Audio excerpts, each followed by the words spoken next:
antojábaseme de bronce sobre mi cabeza y la tierra hierro bajo mis pies. La eternidad, ¿qué era? Y la muerte, ¿por qué existía? Cuanto más discurría, tanto más lejos estaba de la demostración. Cuanto más pensaba, tanto más divergentes eran las conclusiones a que llegaba. Traté de no pensar más, pero ya no era dueño de mis pensamientos. Me sentía verdaderamente desgraciado, pero sin saber por qué. Murmuraba y me quejaba, pero no sabía de quién. Sabía que algo andaba mal, pero no sabía ni dónde ni cómo encontrar lo correcto y justo. Gemía, pero lo hacía sin esperanza. En ese estado permaneció varios meses. De pronto, dice, el carácter de un Salvador se grabó hondamente en mi espíritu. Me pareció que bien podía existir un ser tan bueno y compasivo que expiara nuestras transgresiones y nos librara así de sufrir la pena del pecado. Sentí inmediatamente cuán amable había de ser este alguien y me imaginé que podría yo echarme en sus brazos y confiar en su misericordia. Pero surgió la pregunta, ¿cómo se puede probar la existencia de tal ser? Encontré que fuera de la Biblia no podía obtener prueba alguna de la existencia de semejante Salvador o siquiera de una existencia futura.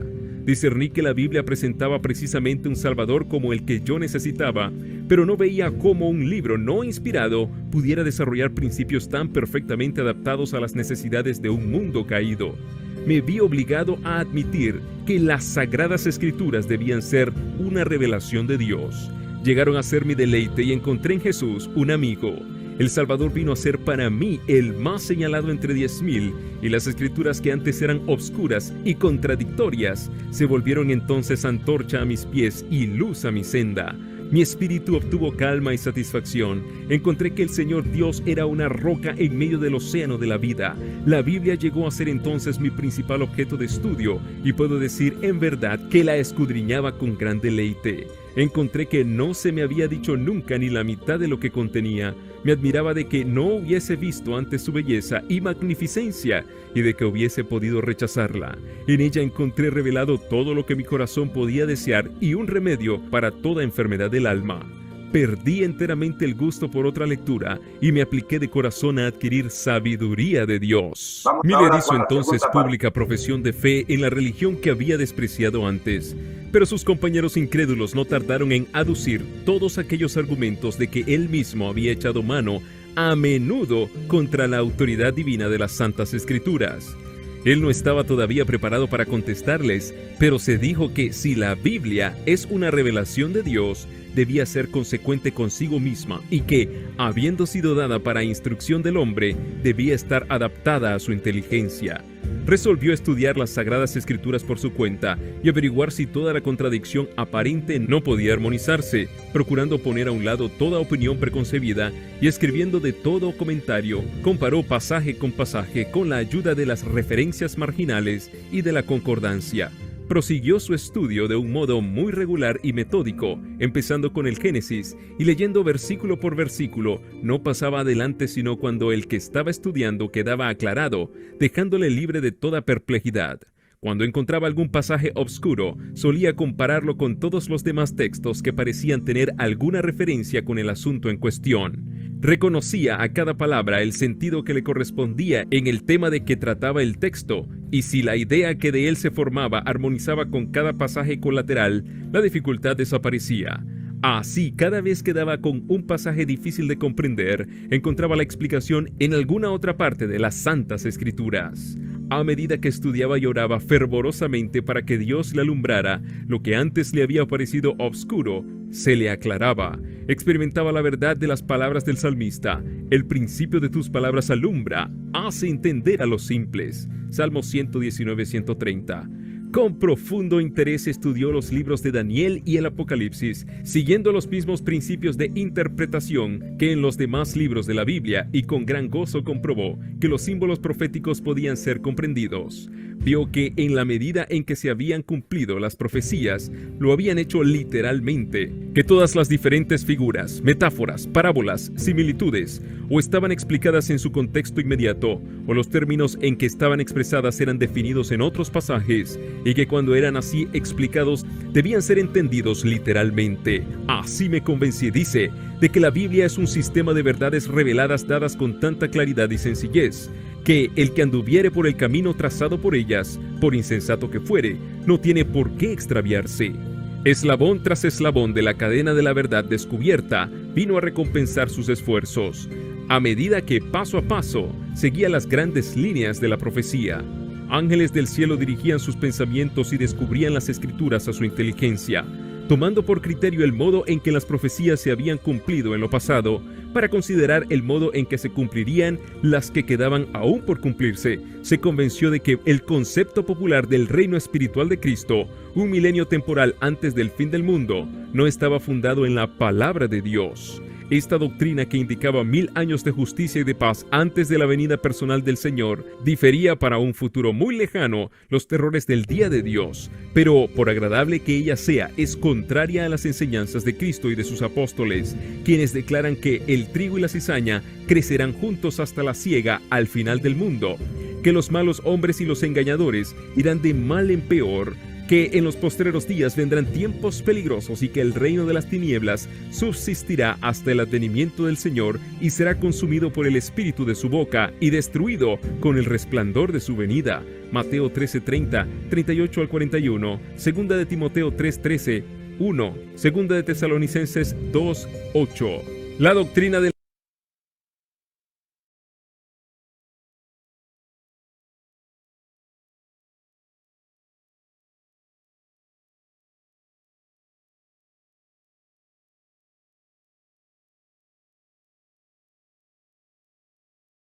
Hasta aquí por el día de hoy.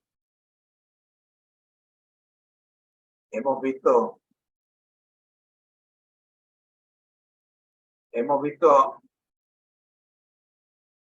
los párrafos presentados en esta segunda parte del capítulo 19 del conflicto de los siglos. Vamos a resaltar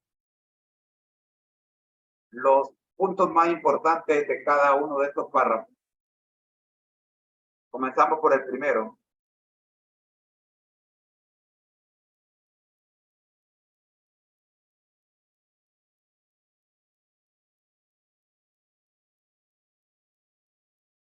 Miller utilizó entonces pública profesión de fe, hizo entonces pública profesión de fe en la religión que había despreciado antes. Recordemos que el día de ayer dijimos que el Espíritu Santo, que fue el Espíritu Santo el que condujo a Miller. Y hoy estamos hablando de la conducción del Espíritu Santo, de dejarnos conducir por el Espíritu Santo. Fue el Espíritu Santo, aquí. De ese modo permaneció varios meses. De pronto dice, el carácter de un Salvador se grabó hondamente en mi espíritu. Me pareció que bien podía existir un ser tan bueno y compasivo que expiara nuestras transgresiones y nos librara así de sufrir la pena del pecado. Sentí inmediatamente cuán amable había de ser este alguien y me imaginé que podría yo echarme en sus brazos y confiar en su misericordia. Pero surgió la pregunta, ¿cómo se puede probar la existencia de tal ser? Encontré que fuera de la Biblia no podía obtener prueba alguna de la existencia de semejante Salvador o siquiera de una existencia futura.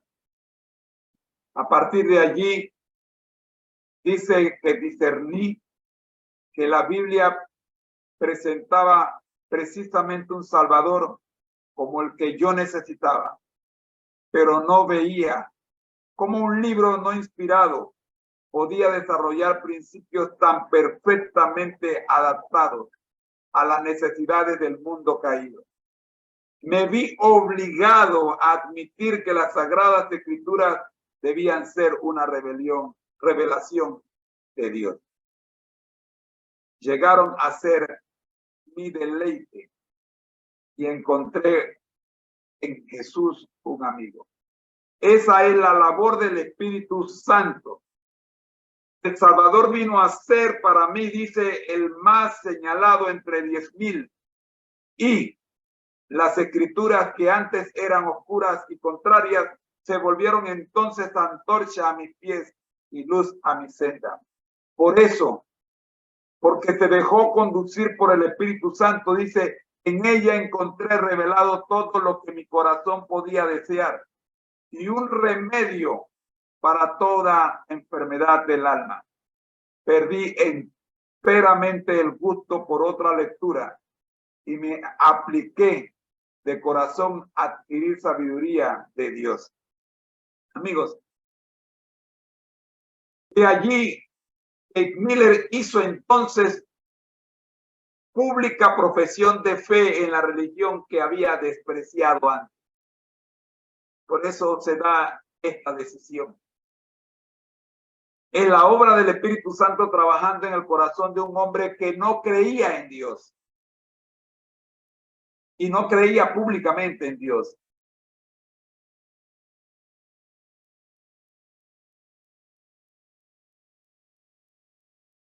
El párrafo habla de los compañeros incrédulos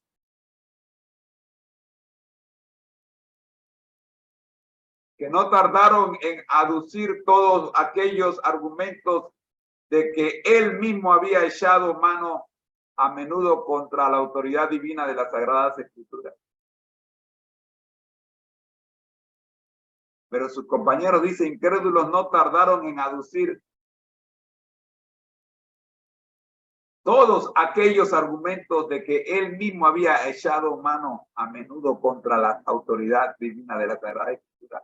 Él no estaba todavía preparado para contrarrestarle, pero se dijo que si la Biblia es una revelación de Dios, debía ser consecuente consigo misma y que habiendo sido dada para instrucción del hombre, debía estar adaptada a su inteligencia.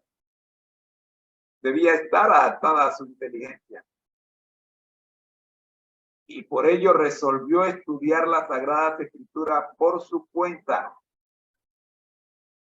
y averiguar si toda contradicción aparente no podía armonizarse. En el segundo punto, procurando poner a un lado toda opinión preconcebida y prescindiendo de todo comentario, comparó pasaje con la ayuda de las referencias marginales y de la concordancia. Se liberó de los prejuicios que él mismo había construido contra la Biblia, creando barreras entre los dos, entre él y Dios. Prosiguió su estudio de un modo regular y metódico, empezando con el Génesis. Contrario a lo que mucha gente cree. Miren, yo comencé mi estudio personal de la Biblia, comencé con el libro de Job, allá en 1984. Sí, ya hace un buen rato. Mi primer libro fue el libro de Job, el primer libro que yo estudié de manera completa en la Biblia. Y créanme,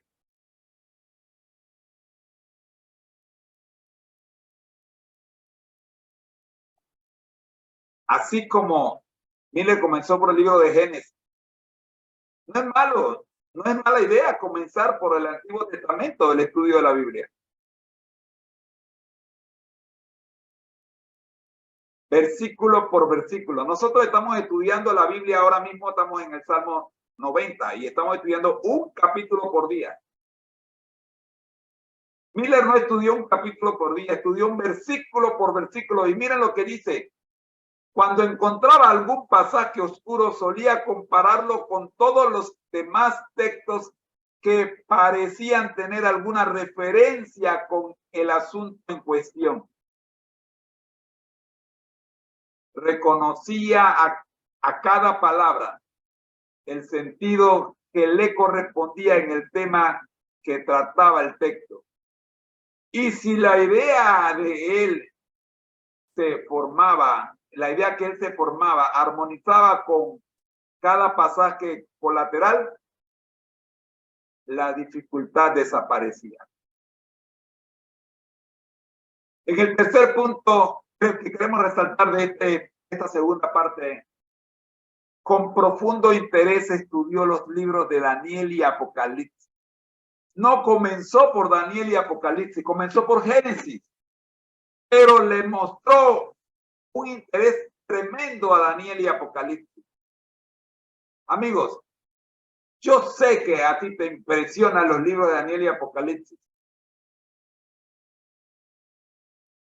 pero te aconsejo que empieces leyendo libros menos complicados, por ejemplo Génesis, que Daniel y Apocalipsis, para que no se te forme una mercocha en tu comprensión bíblica.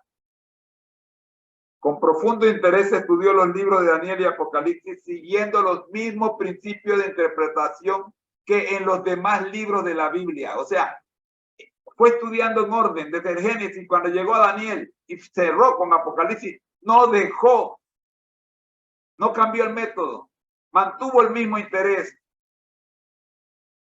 y con gran gozo comprobó que los símbolos proféticos podían ser comprendidos.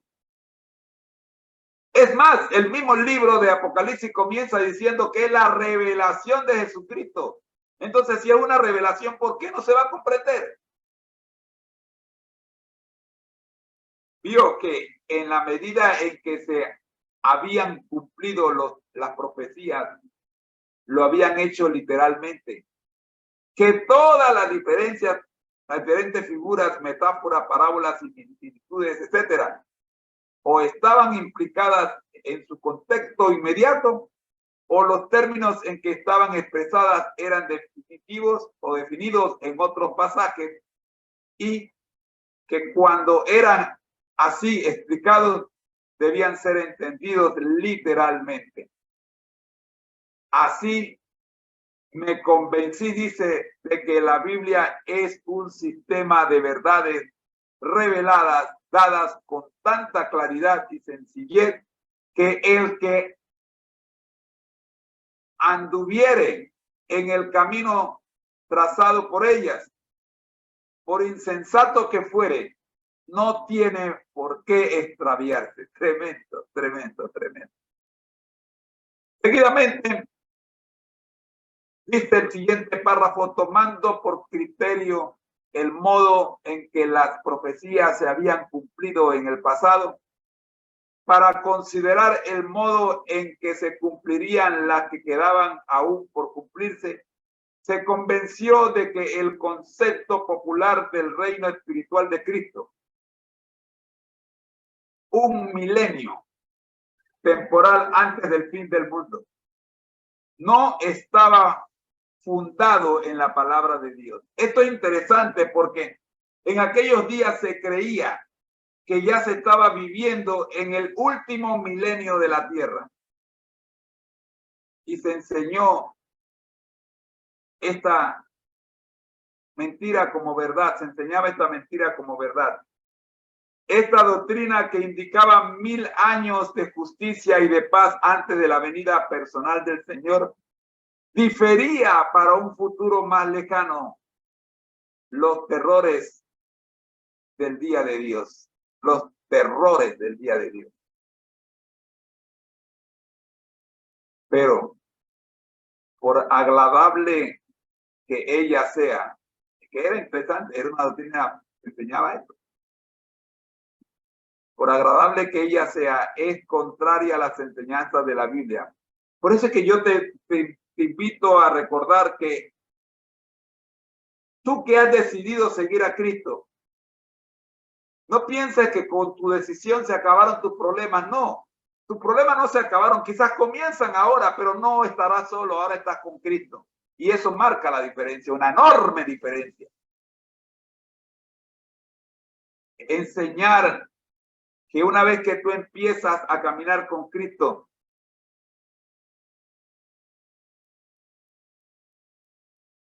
el cambio en tu vida presenta solo felicidad y gozo.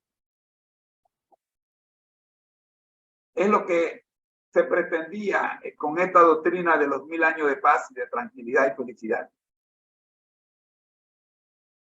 Por eso el pasaje dice, pero por agradable que ella sea, es contraria a las enseñanzas de Cristo y de sus apóstoles, quienes declaran que el trigo y la cizaña crecerán juntos hasta la siega al fin del mundo.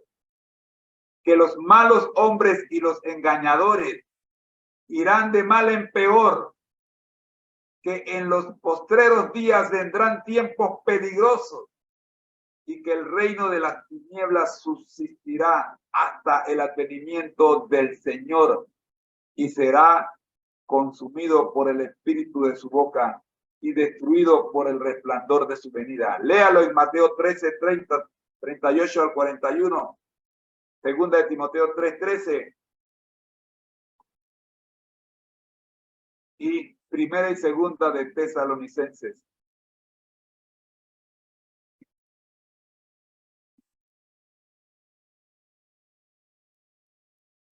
Perdón, segunda de Timoteo 3, 13 y 1. Y segunda de Tesalonicenses 2, 8. Amigos, hasta aquí por el día de hoy el tema central, el conflicto de los siglos. Mira, te espero mañana para seguir analizando el capítulo 19 del conflicto de los siglos. Oremos. Gracias, Señor, por permitirnos el análisis del capítulo 19 del conflicto de los siglos, en su segunda parte. Oramos, buen Dios, para que las lecciones que hemos escuchado y hemos estudiado el día de hoy, como lo es la decisión que tomó Guillermo Miller de estudiar versículo por versículo de la Sagrada Escritura, también sea la nuestra. Y que, como él, lleguemos a la convicción de que la conducción del Espíritu Santo es nuestro mayor galardón. Por Jesús. Amén. Amigos, soy tu hermano en Cristo, José Moreno, y te espero mañana. Ven conmigo para seguir estudiando. Ha sido una presentación del Ministerio Conéctate Jesús y Seminario Jesús. Somos mucho más que cursos y clases privadas. Dios te bendiga. Buenos días.